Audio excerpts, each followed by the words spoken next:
Hello, my name is Carl Surrey and this is a video tutorial for the Facebook group called Fans of Serif Software, and this is going to be an update of a written tutorial which I did back in July 2015 I think it was, and that written tutorial is also still available from the file section of the Facebook group's page. And this video will be looking at the tilt shift effect. And later on I will be talking also about the depth of field effect that is available through PhotoPlus. Now, the tilt shift effect can be got in three ways, either in camera, and for this you would need a specialized lens which looks a bit like this, and as you can see it tilts and it shifts, which hence the name of the tilt shift effect. But I don't own one of these, and I doubt many people do. I would imagine it's a specialized piece of kit and probably quite expensive. So we're going to be looking at how to mimic the effect of one of those lenses. The first part of this video will be looking at sort of doing it manually using layers and blurring, and the second part will be looking at the inbuilt effect that is in PhotoPlus and is available through the effects menu.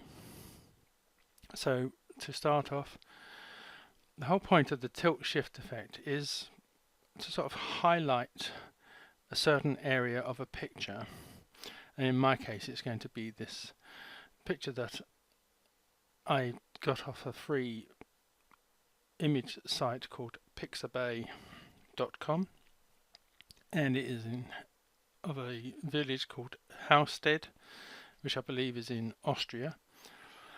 And this effect really does sort of work well if you're looking down onto a subject. It doesn't always have to be that way, but it does sort of work better from what I've seen, and it sort of makes the overall image look like you're looking at a toy model village, which is why sometimes it's called the miniature effect, I believe. So what I'm going to do in the first part is I want to highlight these people and to sort of tone back the buildings in the background and what have you. So what I'm going to do first is I'm going to duplicate this background layer. I'm just going to right click on this and select duplicate, and I'm going to call this, I don't normally rename layers, but this time I will call this small. This is how they did it in the original Photoshop tutorial, which was in Digital Photo magazine, because it helped keep track of the different layers of blurring. So the first part is going to have a very small amount of blurring, and the later layers will have a bit more.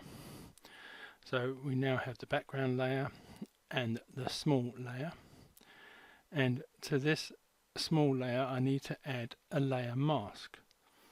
Now you can do this in two ways. You can go to layers, down to mask, add mask, and then reveal all, or you can just click on this white shield icon down here in the layers display area, and that will add this white layer mask to that layer. Now at the moment the actual layer mask is highlighted, it's got this white band around it, so you just need to click on the image icon next to it and move the white outside. So this is what we are working on, not the layer mask, because we now need to add some blurring to this layer, and we're going to go to effects, blur. Now you can use average blur or Gaussian blur. I found that average blur is okay at very small amounts, but when you start going up the amount of blurring, it works better on Gaussian blur. So I'm going to do the first small layer using average blur, and this will open this box here where you can alter the radius of how much blur you want. And I'm going to set on 3 at the moment, but I'm just going to alter that to 4 and then click OK. And this will just add a small amount of blurring over the whole picture. So what we need to do now is to remove some of that blurring.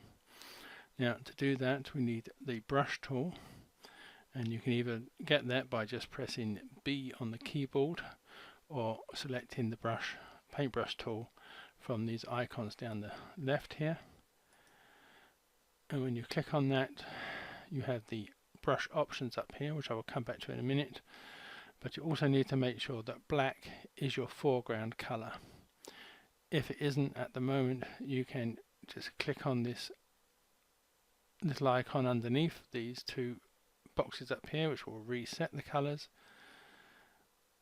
And you can, if it's white at the top and black at the bottom, you can switch them around by clicking these arrows. But you need to be black in the top box, which is the foreground color, because we are going to be painting onto the layer mask.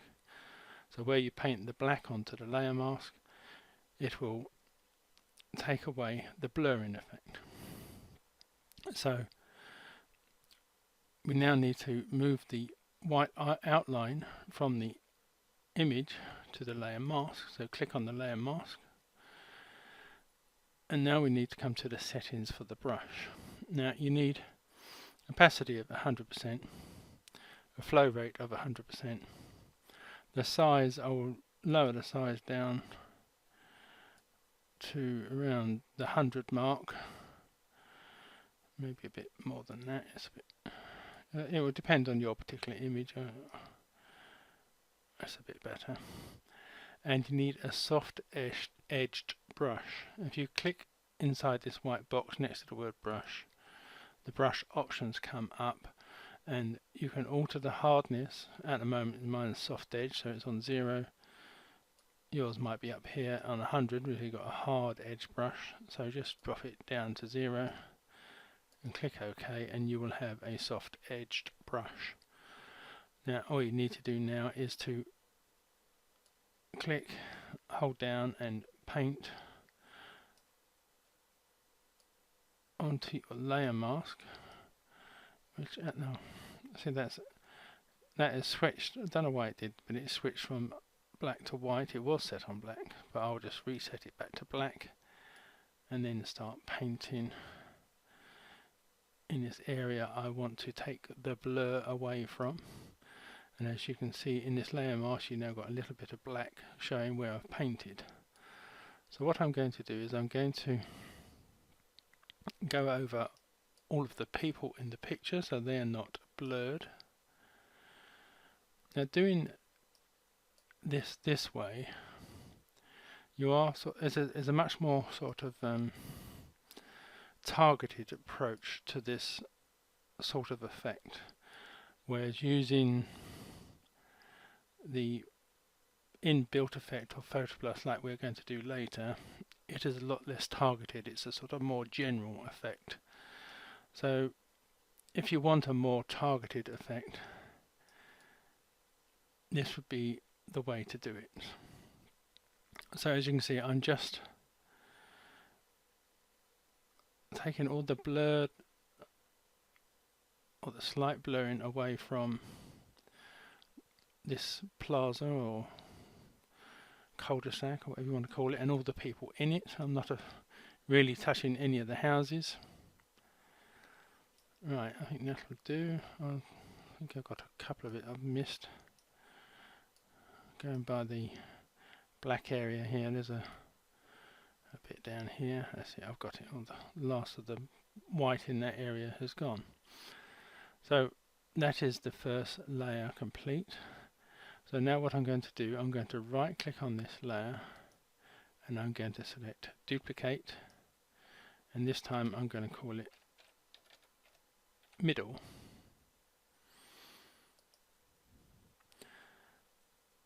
So what we're now going to do is we are going to add some more blur to the this image and make sure that it is the image icon that is highlighted. And now we're going to add some more blur. So we come to Effects, Blur, and this time I'm going to go to Gaussian Blur, and I'm going to go up to about 5 pixels. There, about 4.9, that's near enough. And as you can see, this area has now become much more blurred. This area is still clear because it's still got the layer mask that was duplicated from below, so it is letting all that area come through. But now we're going to just take away a bit more of this blurred area from the middle section. So what I'm doing is I'm just going to increase the brush size slightly, about 190, making sure, yes, I have black as my foreground color, and make sure that it is the layer mask that we are working on by clicking on it and putting the white outline there. And this time I'm going to take away some of that Gaussian blur from the buildings, probably up to about the first level above the plaza.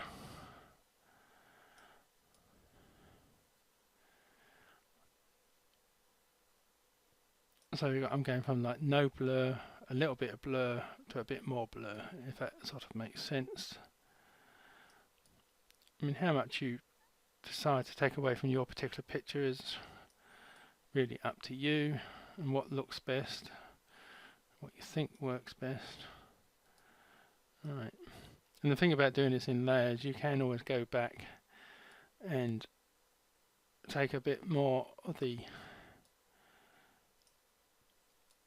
layer mask away, or bring some of it back by painting white onto the layer mask, depending on what it is that you want to highlight or not.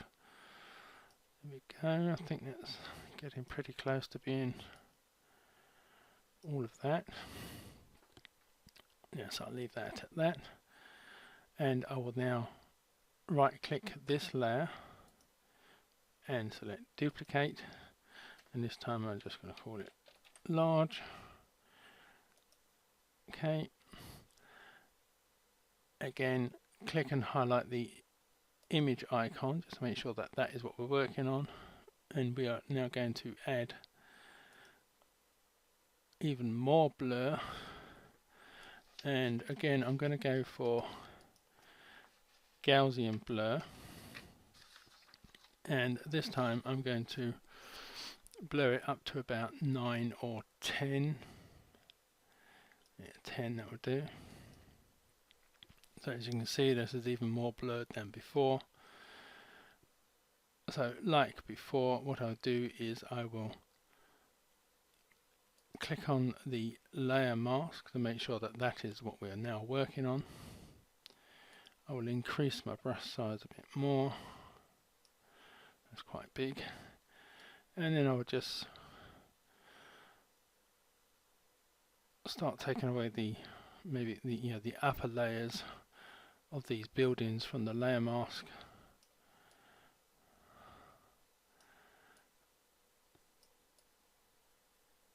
There we go. I think that's probably close enough. Not being too precise here, but so I'm hoping that you can see the effect of the 3 different layers. Well, I've gone from like totally clear to slightly blurred, a little bit more blurred, and then a lot blurred at the top of the image, and it sort of draws the eye in towards the center of what the area that you want to highlight. And that is basically the tilt shift effect mimicked using PhotoPlus and the various layers and layer masks and the paintbrush. So it's fairly simple to do. You've only got to use one effect basically, blur, one tool, the paintbrush, and various layers. It's more a case of your judgment on how you blur it as to the end result. So that would be where you could finish it, but from what I've read and from the original tutorial that I saw, they said that tilt shift photographs are normally sort of heightened into colour. I don't know whether that is because of the lenses that they use when they do it properly, but that they suggest that after this you then add a hue saturation layer above this top layer. So you can just, in the adjustments tab, just click on hue saturation and then just pump up the saturation a bit to your particular taste. That's probably a bit too much, to give it that more of a toy town effect and sort of make it highlight even more. So I think I will leave it at that. I pushed it up to 38, and if I just zoom in slightly, so you can see the various degrees of blurring going up that picture. And if I zoom out, it gets even more looking like a toy town miniature. So that is the more manual, targeted way of doing this. I will go away, reset things, and I will be back to look at how to use the inbuilt filter that is in PhotoPlus. So I will be back in a minute. Okay, I have reset back to the original image of this Austrian village, and we're now going to look at the third way, because as I mentioned at the beginning, there's sort of three ways of getting this effect. The first one being through the proper lens on the camera. The second one was what I just showed you previously, which is the more targeted effect using layers and doing everything manually. And the third way is to let PhotoPlus do a lot of the work for you. And this is what we're going to look at now. So if you go up to the effects menu, come down to blur, one of the options in this menu is depth of field. So you click on that and it opens up this depth of field box. Now tilt shift I think is the default option. There are other options: elliptical, linear, gradient, radial gradient, layer mask, uniform. These are probably for a future tutorial, but we are just going to look at tilt shift. Now I'm not going to go into too much detail about the different settings in the aperture, but basically as you alter this, you alter how much blurring there is. You can read the help files of PhotoPlus and it will give you a bit more detail. So let me just move this out of the way a bit more. Now as you can see on screen, there are 4 white lines going across the screen, and in the center of the top one, the bottom one, and in the middle of the two in the middle, there's a white dot. Now you can move the white lines. As you move the cursor over the top of it, it will change to arrows, and you can increase the top and bottom ones from there, or you can increase and lower the middle ones from either one. It doesn't matter whether you use the top one or the bottom one. So basically everything that's in this middle section will be clear, and then it will be slightly more blurred in the section above and below that middle section, and even more blurred in the very top and the very bottom section. So as you can see, this isn't as targeted as doing it yourself. It's only this whole section in the middle that is clear. Now you can move all of this section up and down by, especially if you grab the middle one, it's much easier. If you put the cursor over the middle dot, it will change into the move symbol, and you just click and hold. You can move this whole lot up and down, and also if you move it left and right,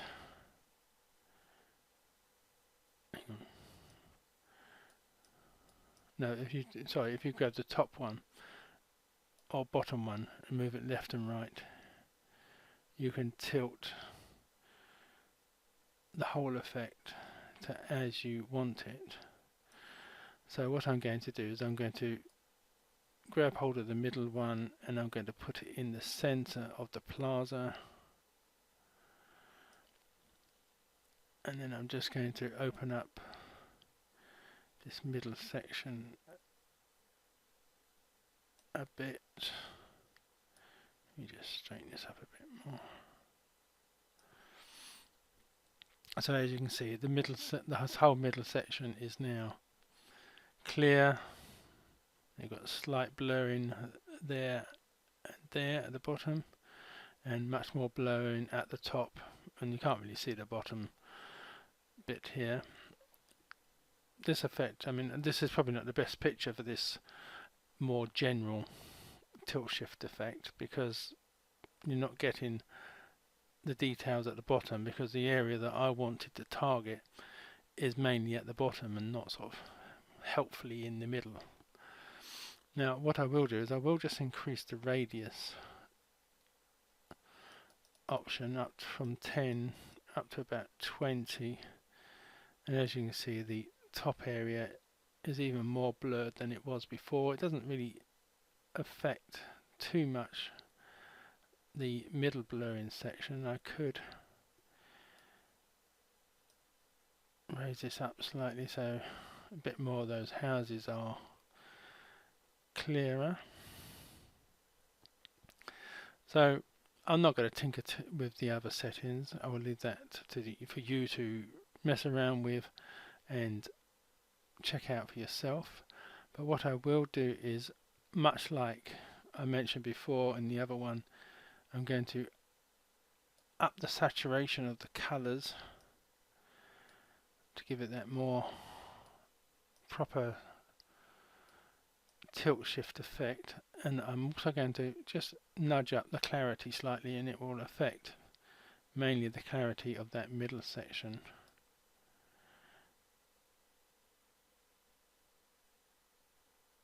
Not too much, I mean, go too far and it looks a bit grainy, but so I will leave that and then click OK, and I'll just select another tool to get rid of those lines and lay the effect down. So you can see, just by using the effects menu and the tilt shift option in the depth of field section, you can replicate, probably not as well by doing it all manually.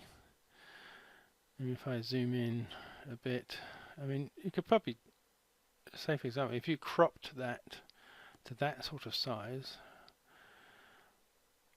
the Toy Town miniature effect would be quite good at that setting, where it doesn't work as well looking at the whole picture, in my opinion anyway. So that is the way you can use PhotoPlus's own options to get the tilt shift effect. I personally, for myself, believe the first way, although it's a much more manual and you have to do it all yourself, gives a much better result, because you highlight the pictures, the people or whatever it is, buildings, yourself, and you have more control over the overall end result.